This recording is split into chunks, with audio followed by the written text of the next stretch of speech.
I found WhatsApp messages on Renee's phone 3 weeks before our wedding. Just have to survive this marriage until his business is in my name. The contract has gaps my attorney already spotted.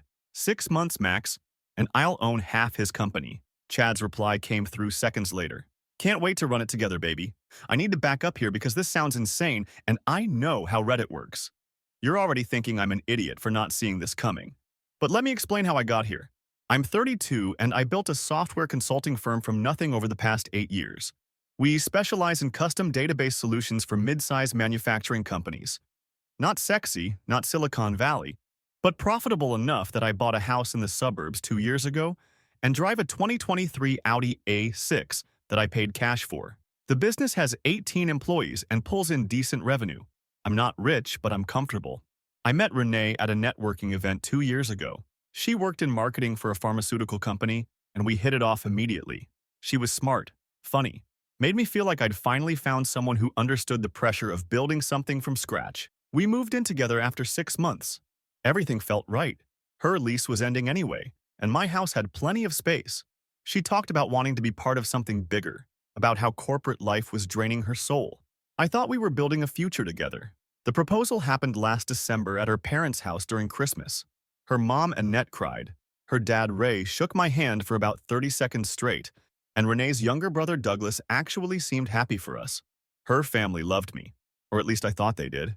Looking back now, I'm wondering what conversations were happening when I wasn't in the room. We started wedding planning in January. Renee took over most of it because I was slammed with a major client project. She picked the venue, the caterer, the florist. She'd send me options and I'd approve whatever she wanted. I trusted her. I was working 16-hour days trying to close a contract that would add 4 new employees to my payroll. She seemed understanding about it. She'd bring me dinner at the office and tell me how proud she was of what I'd built. My attorney brought up the prenup in February. He's been with me since I started the business and he's paranoid about protecting assets. I told Renee about it and she got quiet. Not angry, just quiet. She said she understood why it made sense, but it hurt that I didn't trust her. We had this long conversation where she explained how her parents had a messy divorce when she was in college and her dad tried to hide assets from her mom. She said she never wanted our relationship to be about money. She said if we were really partners, we should share everything. I felt like garbage. Here I was asking the woman I loved to sign away her rights because my attorney was worried about worst-case scenarios. So I told her we'd structure it differently. We'd do a marriage contract that gave her a stake in the business but protected the core assets I'd have built before we met. My attorney drew up something that gave her 20% ownership after 1 year of marriage, increasing to 30% after 3 years. It seemed fair. She'd be invested in our future, but I'd keep majority control. She loved that idea. She actually cried when I showed her the draft. She said it meant everything that I saw her as a real partner. She wanted her own attorney to review it to make sure everything was clear, and I thought that was smart. I didn't want any confusion down the road. Here's where I screwed up. I got complacent. The client project consumed my life for 2 months, and Renee handled all the contract details with her attorney. I signed the final version 3 weeks ago without reading the revisions her lawyer had made. My attorney flagged a few things, but I brushed him off. I told him Renee wouldn't screw me over and he needed to stop being so cynical. He sent me an email listing his concerns, but I deleted it without reading past the first paragraph. The WhatsApp discovery happened on a Thursday night. We were at my place watching something on Netflix, and Renee went to take a shower. Her phone was on the coffee table and it kept buzzing. I figured it was her mom because Annette texts constantly about wedding stuff. I picked it up to silence it and saw the notification preview. A message from a contact labeled C Work that said, "Miss you, baby." I knew Renee didn't have any close work friends named C. I knew because I'd met her entire team at a company happy hour last year. My brain went into this weird calm mode. I opened her phone. She'd never hidden her passcode from me, and I'd used her phone plenty of times before. I went straight to WhatsApp and found the chat with C Work. The messages went back 4 months. Chad was her ex-boyfriend from college. Had dated for 3 years and broke up when he moved to Seattle for a job that didn't work out. He'd moved back to our city 6 months ago and reached out to her. The early messages were casual, catch-up stuff, but it shifted fast. They met for coffee in January. Coffee turned into lunch. Lunch turned into afternoons at his apartment. I sat there reading through hundreds of messages while the shower ran upstairs. They'd slept together 11 times. He called her baby and princess. She called him her real partner. They talked about their future together. They talked about me. He's so focused on his spreadsheets he doesn't notice anything. She'd written that in March. He thinks I'm planning flowers while I'm planning our exit strategy. Chad had responded with laughing emojis. Your attorney really found the gaps? Yeah, she'd sent back. Vesting schedule is front-loaded. I get 20% on our first anniversary regardless of fault in divorce. Contract specifies my ownership percentage is calculated on company valuation at time of marriage. Nothing about valuation at time of divorce. I'm going to stop here because I need you to understand what she was planning. She was going to marry me, get her name on ownership papers, then initiate a divorce before our first anniversary. The contract my idiot self had signed gave her 20% of company value as of our wedding date. But I'd been in talks with a potential acquisition for 3 months. Nothing concrete yet, but it would triple my company's worth if it went through. She didn't know about the acquisition, but she knew my revenue numbers were growing. Her plan was to divorce me, claim her 20%, then use that stake to force either a buyout or partnership role. And Chad would be right there ready to help her run my company. The shower turned off upstairs. I had maybe 3 minutes. I went through more messages looking for anything about timing or next steps. That's when I found the messages from 2 weeks ago. Just have to survive this marriage until his business is in my name. The contract has gaps my attorney already spotted. 6 months max and I'll own half his company. Half. She'd written half. I read the thread again. Her attorney had found additional leverage. Something about Delaware corporate law and marital property. Something about operational control shifting if she filed for divorce after 6 months instead of before our first anniversary. I didn't understand the legal details, but I understood enough. She wasn't planning to stick around even 6 months. She was planning to gut me. Chad's response was exactly what you'd expect. Can't wait to run it together, baby. We'll finally have what we deserve. He's going to learn you don't ignore people. That last line stuck with me. He's going to learn you don't ignore people. What did that even mean? I'd never met Chad. I'd never ignored him. Unless this was about Renee. Maybe she'd complained to him about me working long hours. Maybe she'd spun some story about me neglecting her. I don't know, and honestly, I don't care about his wounded feelings. Renee came downstairs in her pajamas and curled up next to me on the couch. She asked if I wanted to keep watching the show or go to bed. I told her I was tired and we should sleep. She kissed my cheek and said she loved me. I said it back. I'm not proud of that, but I needed time to think. I spent that entire night staring at the ceiling while she slept next to me. I thought about confronting her. I thought about calling off the wedding. I thought about driving to Chad's apartment and beating the hell out of him. But then I started thinking about the contract and the business and what she'd actually be able to take from me even if I stopped the wedding now. The contract was already signed. We weren't married yet, but she could probably still claim she'd relied on it to her detriment. She'd already quit her job 2 weeks ago to focus on wedding planning and transitioning into a partnership role with my business. That's what she told people. She could argue she'd given up her career based on my promises. She might not get 20%, but she'd get something. And I'd have to deal with lawyers and depositions and everyone knowing my fiancé had played me. I decided that night that I wasn't going to be the victim here. If Renee wanted to play games with contracts and attorneys, then we'd play games. I'd make her think everything was going exactly according to her plan while I figured out how to destroy her. Friday morning, I called my attorney and told him I needed to see him immediately. I forwarded him screenshots of the WhatsApp messages. He called me back within an hour and told me to come to his office right away. His name is Ray, which, yes, I know is also her dad's name, and it's confusing, but that's what I'm dealing with. Attorney Ray spent 2 hours walking me through my options. The good news was the contract did have gaps, but they cut both ways. The bad news was she'd been smart about it. If we got married and then divorced within the first year, she'd have a solid claim to 20%. If we didn't get married at all, she could still potentially sue for promissory estoppel. He said our best bet was to restructure before the wedding, but that would tip her off. That's when I had my idea. I asked Ray if the contract specified company valuation methodology. He checked and said no. It just referenced fair market value at time of marriage as determined by standard industry practices. I asked him what would happen if I provided documentation that inflated the company's value right before the wedding. He got quiet. He said it would be unethical and potentially fraudulent. I told him I wasn't talking about lying to the IRS or investors. I was talking about creating internal projections and valuations that technically could be defended, but were wildly optimistic. Valuations that Renee would see and believe were real. Ray said he couldn't help me with that, but he also didn't say he'd stop me. I spent the weekend creating fake documents. Financial projections showing the acquisition deal was basically done and would close within 3 months of the wedding. Valuations putting my company worth at nearly 3 times its actual value. Email threads between me and fake potential investors. I made it all look real.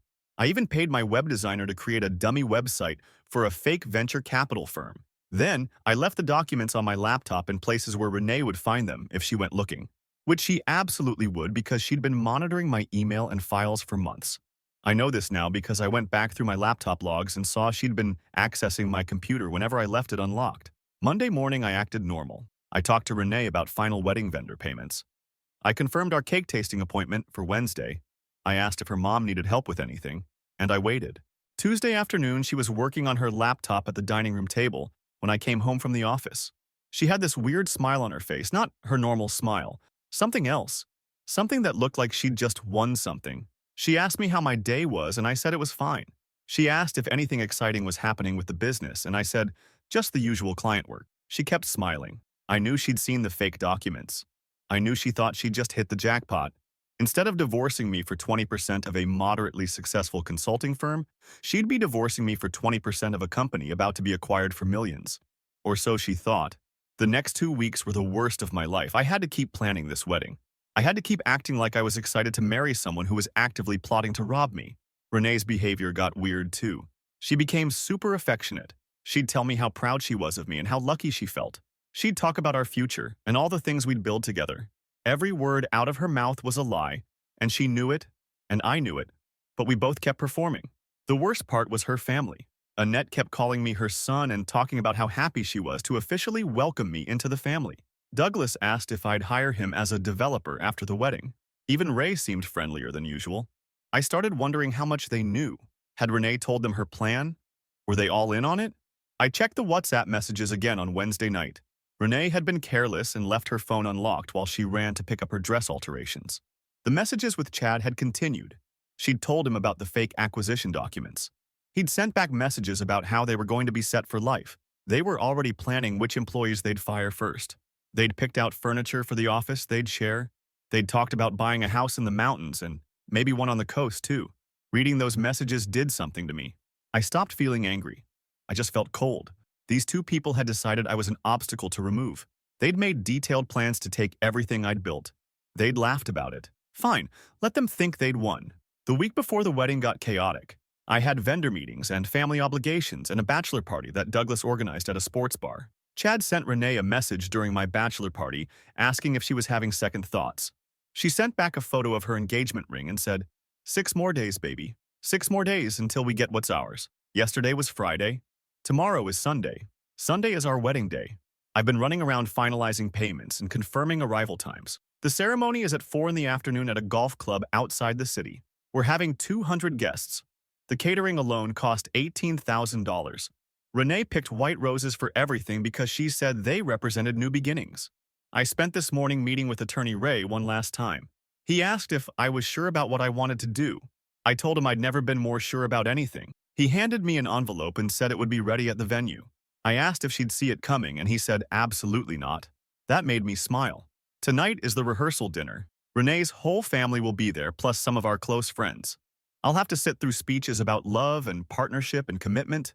I'll have to watch Renee play the blushing bride while she texts Chad about their timeline. I'll have to pretend I don't know that tomorrow when she walks down that aisle, she'll be thinking about how many months until she can file for divorce. But here's what Renee doesn't know. Here's what Chad doesn't know. I've been working with Ray to restructure everything. The documents she'll be handed tomorrow aren't going to be our marriage certificate. They're going to be something else entirely. Something that's going to make her understand exactly how badly she misjudged this situation. I'm not calling off the wedding. I'm not confronting her beforehand. I'm letting her walk into this thinking she's won. Because the look on her face when she realizes what's really happening is going to be worth every penny I've spent on this disaster. Tomorrow at 4 o'clock, Renee is going to learn something important. You don't plan to destroy someone's life and expect them to just take it. You don't conspire with your ex to steal someone's business and assume they'll never find out. And you definitely don't underestimate someone just because they trusted you. The rehearsal dinner starts in 2 hours. I need to go shower and put on the suit Renee picked out for me. I need to smile and make small talk and act like I'm the happiest man alive. And tomorrow, I need to execute the plan Ray and I have been putting together. Whatever happens after that, at least I'll know I didn't go down without a fight. Update 1. Holy hell, Reddit. I don't even know where to start with what went down yesterday. I'm sitting in my house right now with all the locks changed and half my furniture missing, and I need to get this out before my attorney tells me to shut up again. The rehearsal dinner Friday night was exactly as miserable as I expected. We had it at this Italian restaurant Annette picked out because Renee supposedly loved their risotto. 40 people crammed into a private dining room pretending this was all normal and beautiful. Renee wore this cream-colored dress that probably cost more than my first car and kept touching my arm while people gave speeches. Ray stood up and talked about how he'd always wanted a son and how proud he was to welcome me into the family. He actually got choked up. Douglas made jokes about finally having a brother who understood technology. Annette read this poem she'd written about love and partnership. I sat there listening to all of it and thinking about the WhatsApp messages, about how Renee had told Chad that my business was going to be theirs, about how they'd laughed about firing my employees. My best friend from college gave a speech about how I'd finally found someone who appreciated my work ethic. Renee squeezed my hand when he said that. I looked at her and she had tears in her eyes. Real tears. Either she's the best actress I've ever seen, or some part of her actually believed her own lies. After dinner, Renee pulled me aside near the bathrooms and asked if I was okay.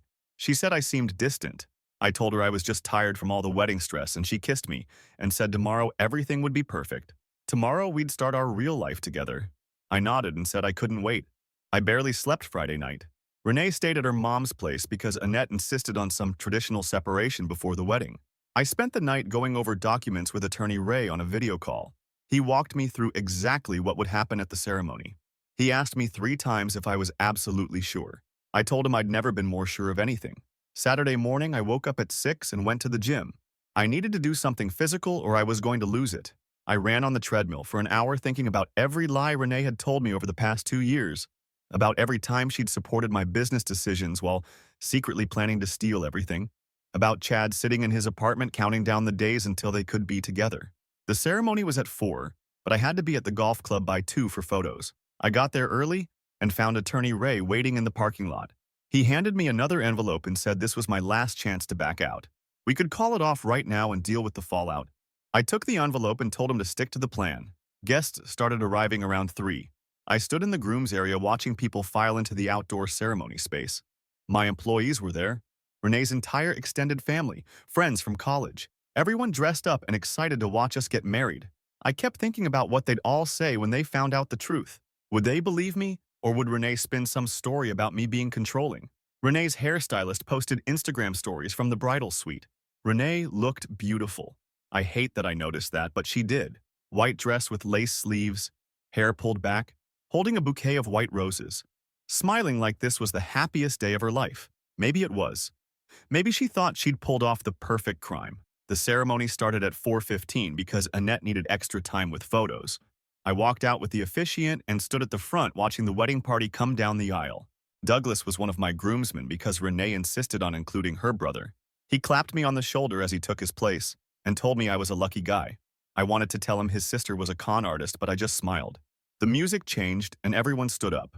Renee appeared at the back of the aisle with Ray. She looked directly at me and I could see her mentally calculating. 6 months until she could file for divorce.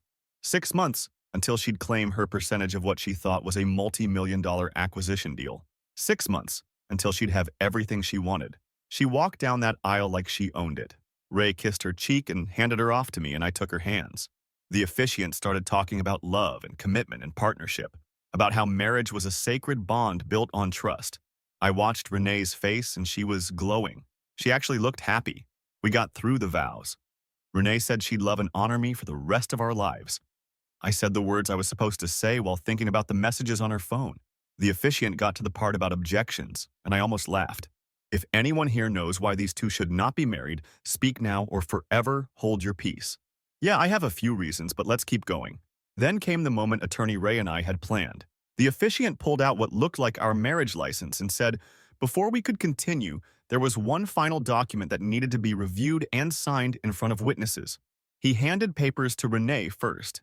She took them, looking confused. This wasn't part of the rehearsal. She glanced at the first page and her face changed.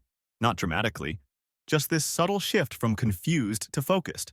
She started reading faster. The documents attorney Ray had prepared showed the complete corporate restructuring I'd done Thursday afternoon. My business had been converted from a standard LLC to a professional services corporation with a completely different ownership structure. The 20% stake outlined in our marriage contract no longer existed because the entity in the contract no longer existed. The new corporate structure had me as the sole owner with strict transfer restrictions. Any future spouse would need to be approved by the board of directors, which currently consisted of me and two of my oldest employees who knew exactly what Renee had been planning. But here's the thing that made it really beautiful. The documents also included every WhatsApp message between Renee and Chad for the past 4 months. Every message about stealing my business. Every message about their timeline. Every message where they'd laughed about me being clueless. Attorney Ray had compiled them into an appendix with timestamps and screenshots. Renee looked up from the papers. Her face had gone completely white. She looked at me and I looked back and didn't say anything. The guests were starting to murmur because this was taking too long and something was clearly wrong. She said, "What is this?" Not asking really, just stating it. I said it was exactly what it looked like. Our marriage contract was void because the business entity it referenced didn't exist anymore. And I knew about her plan with Chad. I knew everything. The murmuring got louder. Annette stood up from the front row asking what was happening. Ray called out asking if everything was okay. Renee was still holding the papers and I could see her hands shaking. Then she did something I didn't expect. She didn't run. She didn't apologize.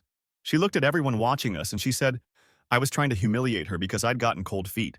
She said I'd manufactured some fake conspiracy to get out of the wedding without looking like the bad guy. She turned to her dad and said he needed to see these ridiculous accusations I was making. Ray came up to the altar and took the documents from her. He started reading through them while everyone watched. Renee kept talking. She said I'd always been paranoid about money. She said I'd never fully trusted her. She said this was a pattern with me where I pushed people away when they got too close. I let her talk while Ray read through the messages.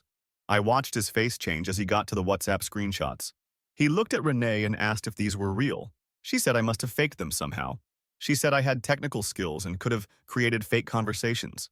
She looked at me and said this was psychotic behavior and everyone here was witnessing me having some kind of breakdown. Douglas came up then wanting to know what was going on. Attorney Ray handed him the documents. Douglas read for maybe 30 seconds before looking at his sister. He asked her directly if she'd been planning to divorce me and take my business. Renee said, of course not, and this whole thing was insane. I pulled out my phone and opened the photos I'd taken of her WhatsApp messages on her actual phone. The metadata was there. The timestamps. Her phone number in the screenshot. I handed my phone to Douglas and said, check for yourself. These are from her phone from 3 weeks ago, when I first found them. Douglas looked at the photos and then at Renee. He said, sis, what did you do? And that's when Renee's whole strategy shifted. She stopped denying it and started justifying it. She said I'd always treated her like an employee, not a partner. She said I made all the business decisions without consulting her. She said I'd promised her we'd build something together, but I'd kept her locked out of everything important. She said Chad understood her in ways I never had, and yes, they'd reconnected, and yes, she'd talked to him about the business, but I'd driven her to it with my controlling behavior. Annette was crying now. Ray was reading through more of the messages. The guests were full-on staring at this disaster. The officiant had backed away and was clearly wondering if he should just leave. I told Renee she could spin this however she wanted, but the facts were clear. She'd planned to marry me specifically to steal my business.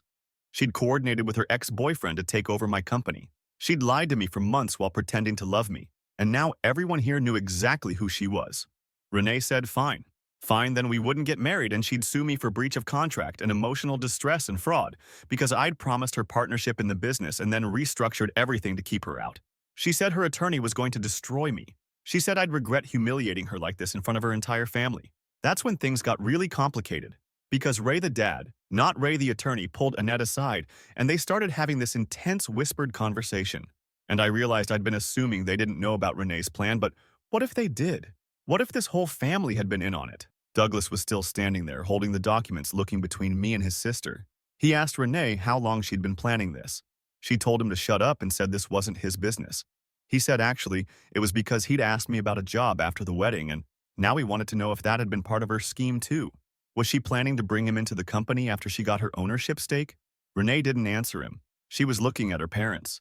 Annette was crying harder now, and Ray looked like he'd aged 10 years in 5 minutes. Ray came over and asked to speak with me privately. I said anything he wanted to say could be said right here in front of everyone because I was done with private conversations in this family. He said he'd had no idea about any of this. He said he'd trusted Renee when she told him our contract was standard partnership terms. He said if he'd known she was planning something like this, he never would have walked her down that aisle. Annette was nodding and saying they just wanted Renee to be happy, and financially secure, and they'd thought I was a good man who'd take care of their daughter. I wanted to believe them, but I also knew Renee was their kid and people protect their kids. Douglas seemed genuinely shocked, but he was also young and might not have been included in family strategy sessions. I didn't know who to trust anymore except attorney Ray, who was still standing nearby watching everything unfold. Renee gathered up her dress and said she was leaving. She said I could deal with the vendors and the venue and explaining to everyone why the wedding didn't happen. She started walking back down the aisle and Annette followed her, calling out her name. Douglas looked at me and said he was sorry. He said he'd really thought his sister loved me. The guests were just sitting there stunned. Some of them had their phones out filming or taking pictures. My employees were grouped together near the back looking confused. The officiant had completely disappeared. I stood at the altar alone holding my phone with evidence of how badly I'd been played. Attorney Ray came up and said we needed to leave before this turned into more of a scene. He walked me back to the golf club building and we went into an empty conference room. He said what I'd done was legally sound but messy as hell. He said Renee could still try to sue me, but her case was weak now that everything was public. He said I needed to prepare for her to make my life difficult in every way she could think of. I asked about the house. We'd been living together for over a year. She had belongings there. She could claim some kind of tenancy rights or property interest. Ray said he'd already thought of that and we needed to move fast on securing my property before she had time to strategize with her own attorney. I left the golf club around 6. The guests had all cleared out. Someone had taken down the ceremony decorations. It looked like the wedding had never been scheduled. I drove home and found Renee's car in the driveway. She'd beaten me back here. I went inside and she was in our bedroom packing. Not everything, just specific things. Her laptop, file boxes I'd never noticed before, papers from the desk. She looked at me and said, "Don't worry, I'm getting out of your house." I told her good. Take your stuff and leave your key. She said this wasn't over. She said I'd manipulated her and used her and she was going to make sure everyone knew what kind of person I really was. We spent the next 3 hours in that house together while she packed. The longest 3 hours of my life. She'd stop packing to yell at me about something. I'd respond. She'd deny things. I'd show her the evidence. It went in circles. At one point, she tried to claim the WhatsApp messages were taken out of context. I asked what context makes "just have to survive this marriage until his business is in my name" sound reasonable. She didn't have an answer for that. Douglas showed up around 9 with their dad's truck to help Renee move her stuff. He wouldn't look at me. They loaded up furniture she'd brought when she moved in. Kitchen items, artwork. She tried to take the living room TV and I said that was mine from before we lived together. She said I was being petty. I said I was being accurate. By midnight, she was gone. The house was half empty. The fridge still had the fancy cheese we'd bought for post-wedding snacks. The calendar on the wall showed our honeymoon dates circled in red. I sat in the living room that didn't have a couch anymore and thought about how completely everything had fallen apart. My phone kept buzzing. Wedding guests texting to ask what happened. My mom calling from 3 states away because somehow she'd already heard. Employees sending careful messages asking if I was okay and if the business was stable. I ignored all of it. Around 2 in the morning, Renee sent me a long text message. She said I'd ruined her life. She said everyone in her family now thought she was a gold digger and a liar. She said I'd planned this public humiliation because I was vindictive and cruel. She said her attorney was going to contact me Monday morning with a list of grievances and she hoped I'd saved money for legal fees because this was just beginning. I didn't respond. I'm not responding. She made her choices and I made mine, and now we both get to live with the consequences. But here's what's keeping me up right now. Annette called me an hour ago, 3 in the morning, and Renee's mom is calling me crying. She said Renee had always been ambitious and maybe they'd pushed her too hard to be financially successful. She said the divorce her and Ray went through had been traumatic for Renee, and maybe that's why she'd become so focused on protecting herself financially. She said she didn't excuse what Renee had done, but she wanted me to understand her daughter wasn't a monster. And that's the thing, Reddit. I don't think Renee's a monster. I think she's someone who decided her financial security was more important than honesty or love or basic human decency. I think she convinced herself that what she was doing was justified because I have money and she deserved access to it. I think Chad fed into that and helped her rationalize betraying me. But understanding why she did it doesn't make it okay, and it definitely doesn't make me want to forgive her. The wedding was supposed to be yesterday. Instead, I humiliated my ex-fiancée in front of 200 people and possibly destroyed whatever relationship she had with her family. My house is half empty, my business is secure, but my personal life is demolished. And according to Renee's text, I'm about to get sued for everything she can think of. I'm not sure if I did the right thing or if I just made everything worse, but at least she didn't get my company. At least Chad won't be sitting in my office making decisions about the business I built from nothing. That's something. I'll update again after I hear from her attorney tomorrow. Or today. Whatever Monday morning is called when you haven't slept and your entire life just imploded at the altar. Update 2. It's been 5 days since the wedding that wasn't, and I need to update you all because this situation has spiraled in ways I didn't anticipate. Everyone who told me to document everything and lawyer up immediately was right. Everyone who said Renee wouldn't go down without a fight was also right. Monday morning started with Attorney Ray calling me at 7. He'd received a formal letter from Renee's attorney. Not the one who'd helped her review our marriage contract, but a new one. Apparently, she'd hired someone who specializes in partnership disputes and breach of contract cases. The letter was 12 pages long and basically accused me of fraud, intentional infliction of emotional distress, promissory estoppel, and about 6 other things I'd never heard of. The core argument was that I'd promised Renee partnership in my business, induced her to quit her job and invest her time and emotional energy into wedding planning and transitioning into a business role. Then, deliberately sabotaged the agreement through corporate restructuring done in bad faith. Her attorney was demanding financial compensation equivalent to what she would have received under the original contract, plus damages for humiliation and emotional harm. Ray said the letter was aggressive but mostly bluster. The problem was Renee's attorney had latched onto one legitimate issue. When Renee quit her pharmaceutical job 2 weeks before the wedding, she'd turned down a promotion that would have significantly increased her salary. She had the offer letter. She had emails showing she'd declined specifically because she was going to be working with me. Her attorney was arguing she'd suffered quantifiable financial harm based on promises I'd made. I asked Ray how much trouble I was actually in. He said it depended on how aggressive Renee wanted to be and how much money she was willing to spend on litigation. The WhatsApp messages were devastating to her credibility, but they didn't necessarily eliminate all her claims. She could argue that even though her motives were bad, I'd still made binding promises that I'd broken. We were probably looking at months of legal back and forth, and tens of thousands in attorney fees, even if we won. That conversation put me in a mood for the rest of Monday. I went into the office and tried to focus on actual work, but my employees kept asking careful questions about what had happened. Word had spread fast.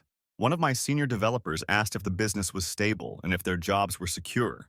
I had to have an impromptu all-hands meeting where I explained that yes, there had been personal issues that prevented the wedding from happening, but no, the business was not affected and everyone's positions were safe. Nora, my office manager who's been with me since year 2, pulled me aside after the meeting. She said she'd never liked Renee and had always thought she was too interested in the business financials for someone who supposedly worked in pharmaceutical marketing. She said she'd kept her mouth shut because it wasn't her place, but now she wanted me to know she'd noticed Renee asking weird questions about our client contracts and revenue streams during company social events. That made me wonder what else Renee had been gathering information about that I hadn't noticed. I spent Monday afternoon going through my file systems checking access logs. Renee had used my laptop plenty of times when hers was charging or whatever. I found evidence she'd accessed my financial spreadsheets, client contracts, and corporate documents going back at least 8 months. She'd been researching my business way longer than the 4 months of WhatsApp messages I'd found. Tuesday, I had to deal with wedding vendors. The venue wanted payment for the full event since we'd canceled less than 48 hours before. The caterer had already prepared food and was demanding their fee. The florist had ordered hundreds of white roses.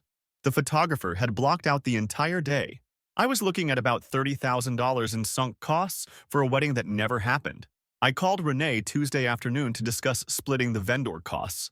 She answered on the first ring and immediately started talking about how I owed her way more than vendor fees for what I'd done. I said she'd been planning to defraud me and she said that was my interpretation, and her attorney had a completely different view of events. I asked if she seriously thought she deserved anything after what she'd tried to do, and she said I'd humiliated her in front of her entire family and community and destroyed her reputation, and that was worth more than some business ownership. We argued for probably 45 minutes. The conversation went in circles. She'd claim I'd promised her partnership and betrayed that promise. I'd bring up the WhatsApp messages. She'd say the messages were private venting taken out of context. I'd ask what context makes planning to divorce someone and steal their business okay. She'd pivot to how controlling I'd been and how I'd never really valued her input. At one point, she said the whole fake acquisition valuation stunt proved I was manipulative and deceitful. She said if I was willing to create fraudulent documents to trap her, then obviously I'd been the villain all along. I told her the documents weren't fraudulent, they were projections, and she'd only seen them because she'd been snooping through my files looking for information to use against me. She hung up on me. Wednesday afternoon, I was at Home Depot buying new locks for all my doors when someone called my name. I turned around and there was Chad, standing in the lumber section, looking at me like we were old friends who'd just run into each other. I'm not going to lie, Reddit. My first instinct was to hit him. This was the guy who'd been sleeping with my fiancée while helping her plan to steal my business. But we were in public and I'm not getting arrested over this situation, so I just stood there, holding a deadbolt package and waited for him to say whatever he was going to say. He asked if we could talk. I said we didn't have anything to talk about. He said actually, we did, because Renee had been lying to both of us and there were things I needed to know. That got my attention. I asked what he meant, and he suggested we go somewhere more private. We ended up in the Home Depot parking lot standing between our cars. Chad is about my height, maybe 34 or 35, wearing business casual like he'd just come from an office job. He didn't look particularly sorry or uncomfortable. He looked like someone who'd calculated his next move and decided confronting me was it. He told me Renee had painted a very different picture of our relationship to him. She'd said I was emotionally abusive and controlling. She'd said I monitored her spending and questioned her decisions. She'd said the business partnership was supposed to be compensation for everything she'd put up with during our relationship. He said he'd believed her because she'd seemed genuinely unhappy and he'd wanted to help her escape a bad situation. I asked if that's why he'd been planning to help her run my company after she stole it from me. He said the way Renee had explained it, I was already pushing her out and refusing to honor promises I'd made. He said she'd told him the marriage contract was about protecting what was rightfully hers, not about taking anything that wasn't. I pulled out my phone and showed him the WhatsApp messages again. The ones where Renee explicitly talked about surviving the marriage just long enough to get ownership. The ones where she'd laughed about me being clueless. The ones where they'd discussed which of my employees to fire. I asked him how he interpreted those messages. Chad read through them and I watched his face.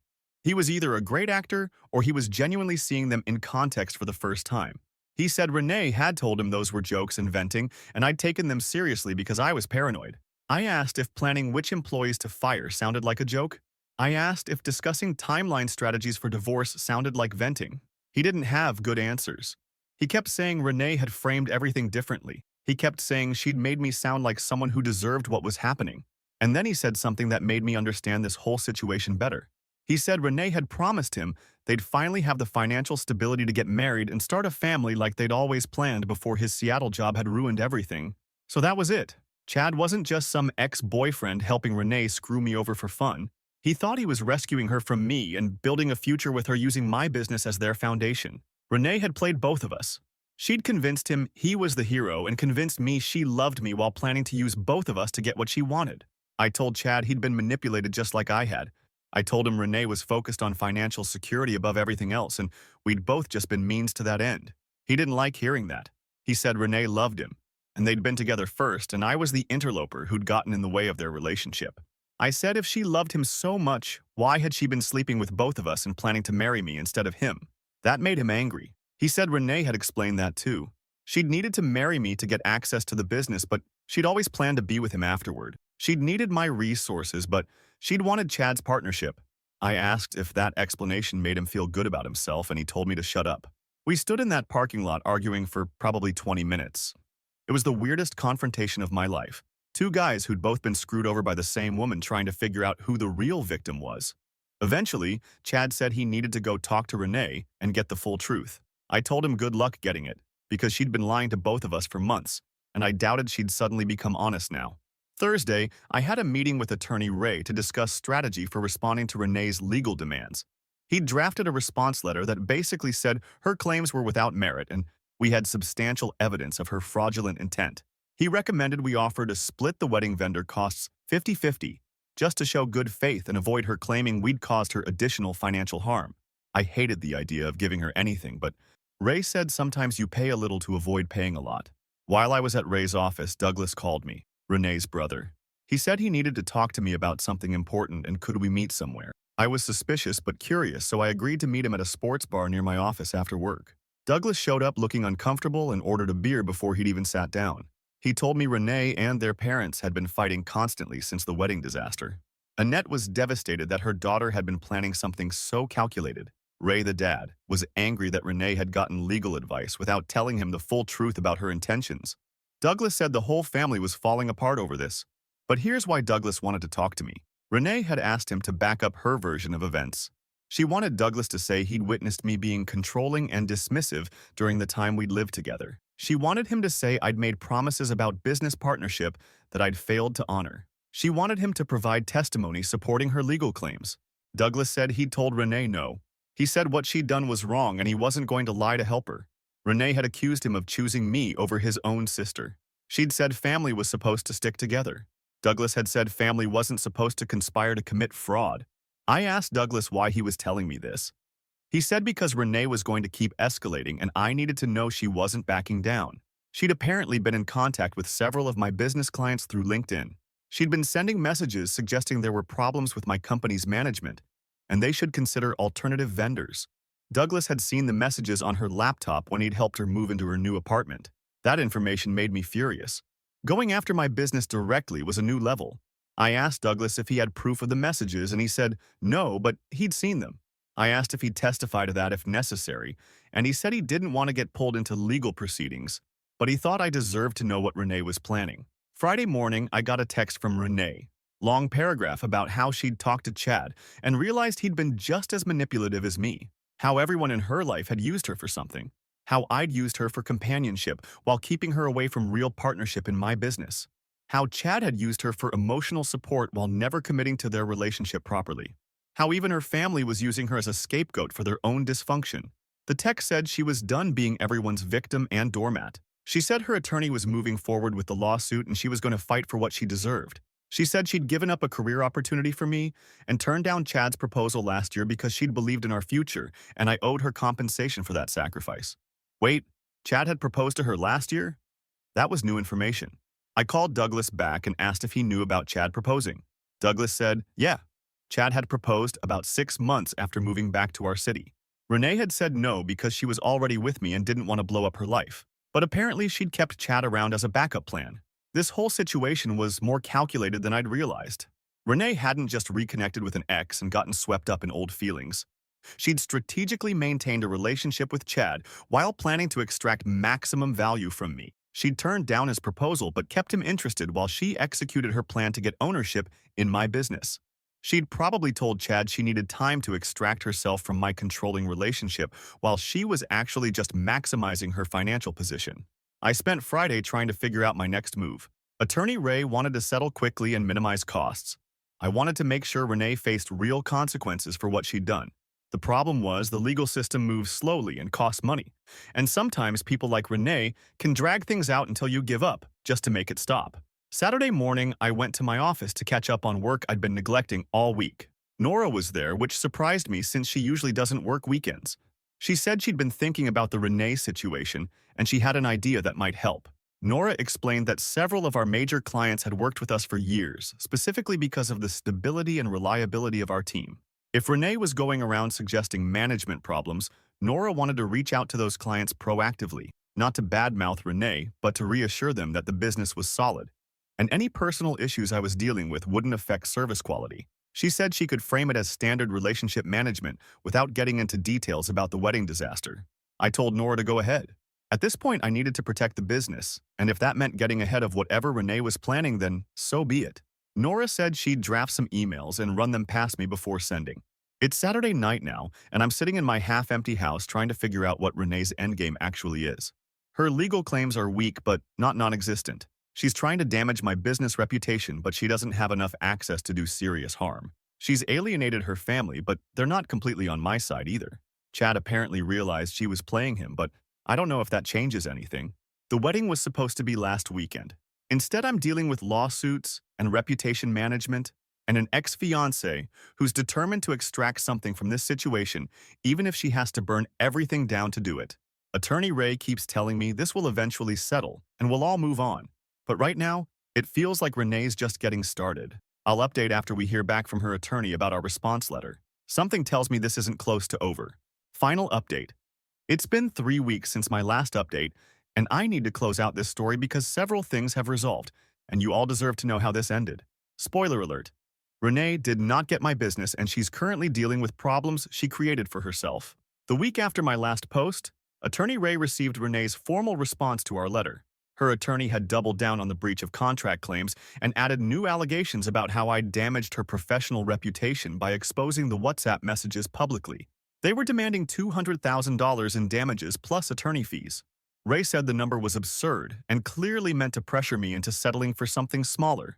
I told Ray I wasn't settling for anything. Renee had tried to steal my company, and I wanted her to face consequences.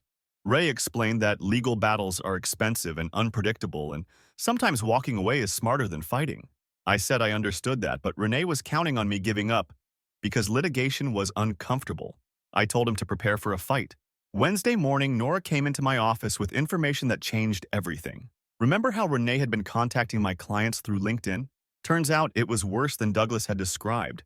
Nora had been doing her relationship management outreach, and 3 different clients had forwarded her the messages Renee had sent them.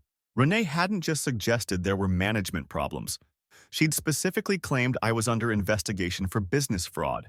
She'd told one client that my company was facing bankruptcy. She'd told another that I'd been fired from previous positions for misconduct. She'd told a third that several employees were planning to quit because of my unethical practices. All of it was completely fabricated. Nora had compiled the messages and screenshots showing they'd come from Renee's LinkedIn account. She'd documented the dates and times. She'd gotten written statements from 2 of the clients confirming they'd received these messages and found them concerning. Ray looked at everything and said this was tortious interference and defamation. He said we could file a counterclaim that would put Renee on the defensive. I asked Ray what that would actually accomplish. He explained that if we could prove Renee had intentionally lied to damage my business relationships, we could sue her for damages, and it would destroy her credibility in her own lawsuit. More importantly, it would cost her money she probably didn't have. Legal defense isn't cheap, and Renee had quit her job 2 weeks before our wedding. Ray filed the counterclaim on Thursday. Monday morning, Renee called me directly instead of going through attorneys. She was screaming before I even finished saying hello. She said I was trying to bankrupt her with legal fees over messages that were just her expressing legitimate concerns. I said legitimate concerns aren't the same as fabricated accusations of fraud and bankruptcy. She said she'd been venting to people who might understand what she'd been through. I asked why she'd been venting to my business clients specifically. She said they deserved to know what kind of person they were working with. We argued for over an hour. She kept trying to reframe her LinkedIn messages as protected speech or justified warnings. I kept bringing her back to the specific lies she'd told. She'd claimed I was under investigation when I wasn't. She'd claimed employees were quitting when they weren't. She'd claimed bankruptcy when my business was profitable. None of that was venting. It was defamation intended to harm my livelihood. Renee finally said she'd only sent those messages because I'd destroyed her reputation at the wedding. She said I'd humiliated her in front of everyone she knew and cost her relationships with her family. She said what I'd done to her was worse than anything she'd done to me, because at least her plan had been about securing her financial future, while my plan had been about revenge and cruelty. I told Renee she'd been planning to commit fraud and I'd stopped her legally, and she was angry because I'd won. I told her she could have walked away after the wedding and dealt with the embarrassment, but instead she'd tried to damage my business, and now she was facing consequences for that choice. She said her attorney was confident they'd win both claims. She said I was going to regret escalating this. Tuesday afternoon, Annette called me. She said she needed to talk about something important and asked if I'd meet her at a diner near her house. I was suspicious but curious. We met Wednesday morning. Annette looked exhausted. She said the situation was tearing their family apart. Ray, the dad, wasn't speaking to Renee. Douglas had moved out to avoid the constant fighting. Annette didn't know what to believe anymore because Renee kept changing her story. I asked what version Renee was telling now. Annette said Renee claimed I'd promised her business partnership as compensation for emotional abuse during our relationship. She claimed the WhatsApp messages were taken out of context and part of her exit strategy from a controlling situation. She claimed I'd manipulated everything at the wedding to make her look bad. I showed Annette the messages again, the full conversations with context. The timeline showing Renee had started planning this before Chad had even moved back. The messages where they discussed which of my employees to fire and what furniture to buy for their shared office. Annette read through everything and started crying. She said she didn't understand how her daughter had become someone who could plan something like this. She said Renee's obsession with financial security had started after their divorce when she was in college. Annette had gotten very little in the settlement because Ray had hidden assets and used expensive attorneys. Renee had watched her mom struggle financially for years. That explained something. Renee hadn't just been greedy. She'd been terrified of ending up like her mom. She'd seen marriage as a potential trap where she'd invest years into someone else's success and walk away with nothing. So she'd decided to protect herself by taking what she thought she deserved up front. The problem was, she'd gone from protecting herself to actively defrauding someone. Annette asked if there was any way to resolve this without destroying Renee financially. She said Renee's attorney fees were already over $15,000 and climbing. Renee had borrowed money from Ray to cover initial costs, but he'd cut her off after learning about the LinkedIn messages. Annette couldn't afford to help, and Douglas had refused to lend Renee anything. I asked what she wanted me to do. She said she was watching her daughter spiral and felt helpless. I told Annette I sympathized, but Renee had made choices and I wasn't responsible for fixing them. Annette asked if I'd consider settling for something reasonable just to end this. I said I'd talk to my attorney about it. Thursday afternoon, Ray called with news.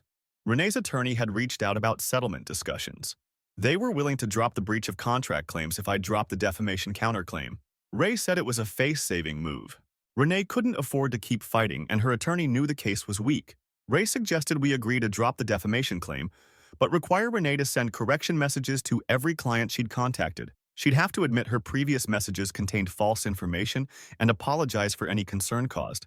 She'd also have to sign a non-disparagement agreement preventing her from making any negative statements about me or my business. Violation would result in immediate financial penalties. I liked that. It wasn't about getting money from Renee. It was about forcing her to publicly acknowledge what she'd done wrong and preventing her from trying again. Ray reached out to her attorney with our terms. Friday, we got their response.